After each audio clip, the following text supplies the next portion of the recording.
Hey guys, how's it going? All right, I just want to give you guys a little story about what happened to my car a couple days ago.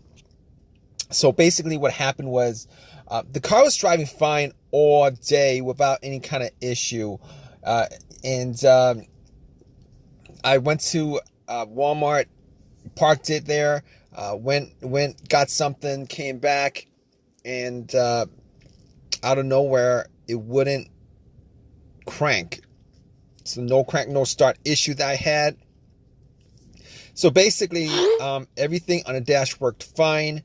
Everything in the car worked fine. There was absolutely no issues at all. The remote worked fine. Was able to get into the car. Radio was blasting.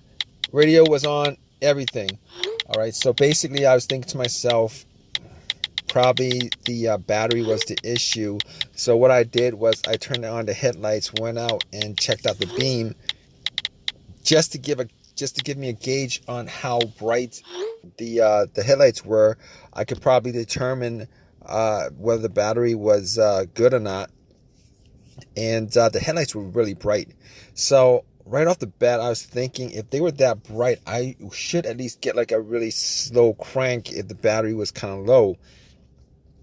Regardless, I had to check out where the battery was. I went and checked out where the battery was just to make sure that all the terminals were clean and they were tight.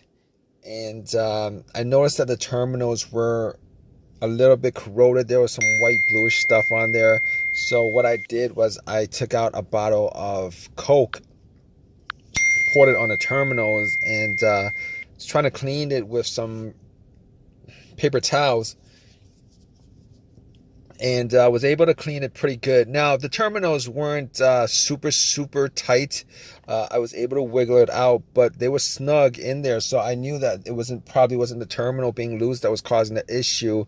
And then after I cleaned it up, popped it back on, and tried to start the car, it did the same thing. It wouldn't crank, it wouldn't start. But everything else seemed to be working all right. So at that point, I was thinking to myself, all right, maybe it could be a weak ground wire. If you guys don't know what where the ground wire is, the main ground wire is pretty much the negative terminal, and most of the time it connects to the frame of your car. So I checked it just to make sure there was no corrosion, that it wasn't split or anything like that. There was no issues with it. So what I did after that was, I had a battery pack that I bought a couple of months ago because I had the same situation where I swapped out the battery. I was hoping that it was the battery, even though I swapped it out, considering I could actually just swap it out, at Walmart. So I actually put the battery pack on there. It was at 100%. Tried to start it, and still wouldn't start. So at that point, I knew it was probably not the battery. And even though, I didn't think it was the alternator, I could probably just at that point rule out the alternator, because if it was the alternator, the car would have at least slow cranked, or I would have been able to start it.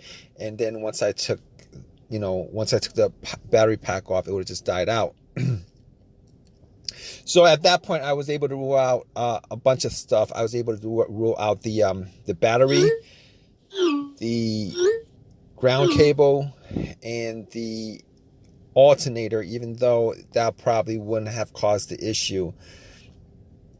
So after going through that, I was thinking to myself, could it be something? Could it be the car's computer ECU?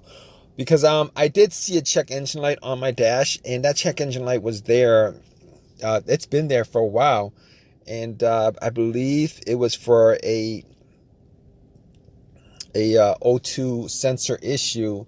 Now, I did have an OBD2 that I bought from Walmart, and it was a $19 OBD2, one of the cheap ones, and I pretty much hooked it on to my OBD port, and try to make sure that I was actually getting a connection between the car's computer and the car itself.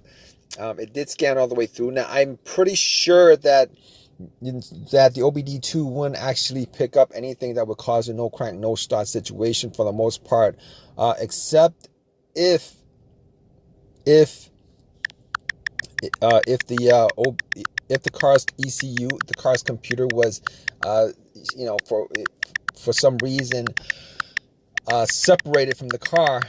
For what reason couldn't communicate with the car. But anyway, regardless, I actually plugged it in. It scanned all the way through. Only code that popped up was the aux02 sensor code, and at that point, I was pretty sure that it wasn't anything to do with the car's computer, any codes that would cause it, and I actually had to move on to I had to move on to some other troubleshooting outside of that, because that wasn't causing the issue. So basically, I got to a couple of things, which were the fuses and the relays, which were highly capable of causing a situation like this. And got to the fuses, checked out all the fuses, just to make sure that none of them were blown. And I was actually looking at them. Now, I didn't have a fuse tester on me. I didn't think it was the fuses. Now, the two situations that I've had where fuse would cause a situation like that, one of those situations was a Honda that I had where the main fuse blew, and I was getting no power throughout the whole entire car. The main fuse was the fuse that connected the battery to the fuse box itself. And that was the previous situation that I have, and I'm pretty sure that wasn't the same situation that I had, so I could rule that out, because I was getting power to everything except it wouldn't start. Now, the other situation I had pertaining to a fuse that caused a no start situation was actually a crank no start situation, and I think one of the fuses actually blew. Then that fuse was connected to the ECU or the fuel pump. And I remember once I changed out that fuse, the car would crank, but it wouldn't start. Once I changed out that fuse, it was able to start up. So I could rule out those two situations as being, related to a fuse issue that would cause this situation that I had.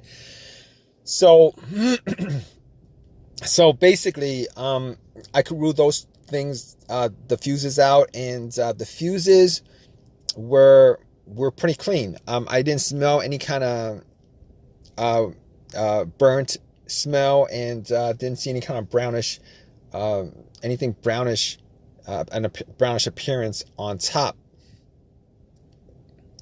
So at that point, I was able to kind of rule out the fuses, not at 100%, but I was able to rule out the fuses for the most part. So basically, at that point, I had a situation where I was maybe, it could have been the relays or the starter. That's what the two situations that came up. But I didn't think it was the starter, because I did switch out the starter about, I would say I switched out the starter about 1.5 years ago, and that was, it seemed like it was a starter issue, but I didn't really want it to be a starter issue, considering I only put maybe like 20,000 miles on my car, and I think they should last a lot longer than that. But anyway, before I even went there, I looked at the relays, just to see whether they had issues or not. Now, I couldn't make out whether the relays had issues, but I did get to the starter relay. I pulled it out. It looked like it was a bit dirty or whatever, but I had some rubbing alcohol, put it on some paper towel, and wiped the connectors, put it back in, try to start it. It really didn't do anything. Didn't change up the situation. So I was thinking it was a weird situation, because it would click every time I would I would try to start the car. It would click, but it wouldn't crank. It wouldn't crank at all. Normally when it clicks, it normally means that the relay is working, because that's what the relays do when there's electricity going through, that it clicks to connect the connection, to whatever it's relaying the electricity to. But regardless of that, I actually had another relay that I was able to swap out with that, and I actually was looking for another relay with the same, with this a similar relay in the box, and I was actually able to find one.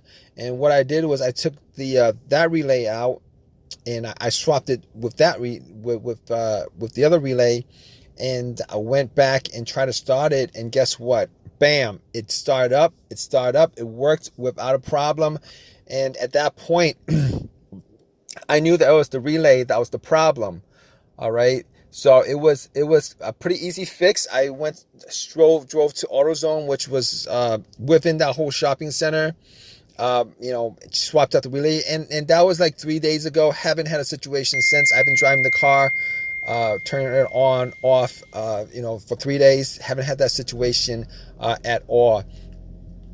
So just want to give you guys, just gonna give you guys that story of a quick fix that I had of my car. If you guys are in the same situation, you guys watching this video, hopefully you guys have an easy of a fix as I had on my car. If you guys have a comment, leave your comment in the comment section. Please give me a thumbs up. Please subscribe. Like I said, if you guys are in the same situation, just go through the steps that I went through as far as trying to figure out, the situation with my car. And, you guys should be good as far as, troubleshooting and diagnosing your particular problem. Take care, guys.